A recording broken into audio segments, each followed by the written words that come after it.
The NL West is the best division in Major League Baseball this season. You can argue with me all you want, but there are so many reasons why it is the place that baseball fans want to be. I could sit here and I can break down the Dodgers for you guys, but there's a team that I am so bullish on that I want to do a deep dive into today, and it's the Arizona Diamondbacks. Call me a homer because I live in Arizona, but I love what the D-backs are doing as an organization. From their homegrown talent to the big free agent signs to the trade pieces that they brought in and extended multiple times. They are investing money and their players on their roster now, and they're not just building for 2025, they are building a competitor for the future. If you go through the names that they extended just this season, we're talking about 4 big contributors on the field. A starting shortstop, Geraldo Perdomo, a reliever of Justin Martinez, the starter, Brandon Pfaadt, and not to mention giving Ketel Marte another extension. They want this guy to be here for a long time because he's the best second baseman in baseball. Corbin Carroll signed his extension in 2023, which means they have so many pillars for this organization to build off of that they're going to be dangerous for a long time. When you bring in a starting pitcher like Corbin Burns to be the icing on the cake and solidify your ace for that rotation, we are talking about a team that could potentially take down the Dodgers, and I'm here for it. There's so many names on this roster that I haven't even touched on, but the person I want to highlight is their general manager, Mike Hazen. When you have someone that has the future in mind and not just all in one season, sell the farm, you see an organization that is building for the long haul,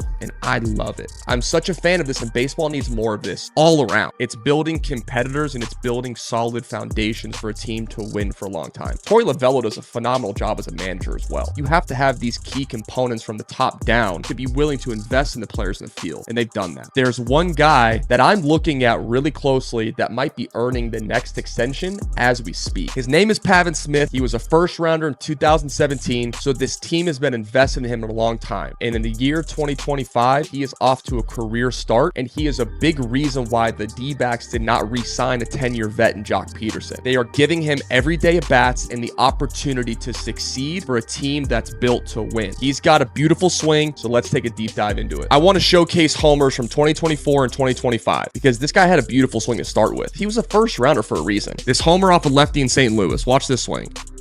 Bam. Hanging slider. See you later. 2025. We got a righty. Throw him a little cutter, slider inside, and watch him absolutely punish this thing to right field for a homer. Off to a great start, and big reason why. There's a couple things that stand out to me within the adjustments that he made. One thing in his setup that's going to stay true throughout his entire swing is the vertical bat that I see. So you can see how his bat is starting taller and it's staying taller throughout the course of his swing. So let's get him to launch position here and see where he's firing from. So Pavin's got both feet down, both heels on the ground, wants to fire from there. Clear this. Let's get 2025. So we got 2025 on the right-hand side here.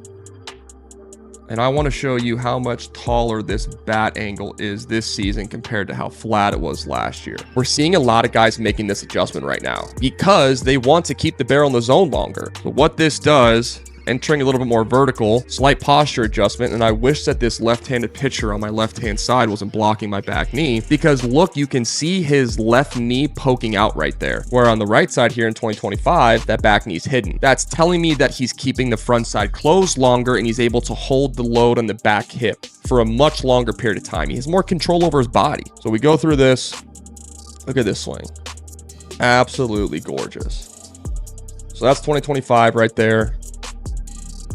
And that's 2024. Both homers, both good swings, first rounder for a reason. But this is what I love about the major leagues, and more important, the Diamondbacks. They don't stop developing when you get to the major leagues because the major leagues is a different beast than any level that Pavin Smith has ever played at. So this guy has over 1,000 bats at the major league level, but is continuing to get better. A large part of that is the D-backs investment into their guys and their homegrown talent. They're spending a lot of time with him, studying from the failure and learning from it so that he can have a season like this and impact this team in a big way. Okay, so you saw the swing. Let's talk about some numbers. A big difference that I see this season from Pavin with his approach. He is swinging at 38% fastballs, 40% changeups, 23% curveballs, and 29% sliders. He's swinging at less spin and attacking fastballs and punishing changeups. What that has done for him, it has made him more selective at the plate. So in turn, his walk percentage is through the roof. This guy's always had a good eye at the plate, but when in terms of walking percentage, this season he's at 18.9%. So at 19% clip, he's walking. Phenomenal. Last season, small sample size, 160 at-bats, but he walked at an 11% clip. His career high up to this point was 15%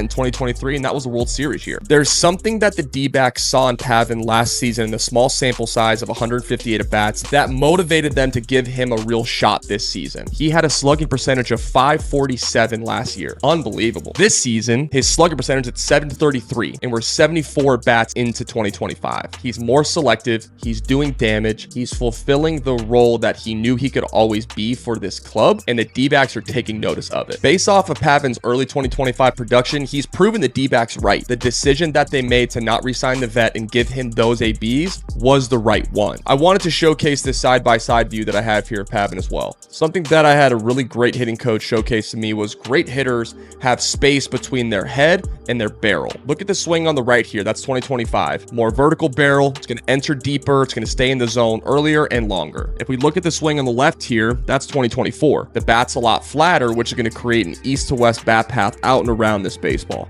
Yes, it's a home run, but the timing has to be perfect with contact with the swing on the left versus on the right. He has a much larger margin for error. A combination of that with a better eye at the plate is going to make him dangerous for a long time. I might sound crazy saying that I'm bullish on a D-backs team that's sitting in 4th place through a month of the 2025 season. But with the roster that I see in place, with the ability to make a big move at the trade deadline, this team is going to be a contender throughout the long haul this season. They are one piece away from winning this division. And don't be surprised if that one missing piece is already within this organization, because we know the D-backs can develop talent.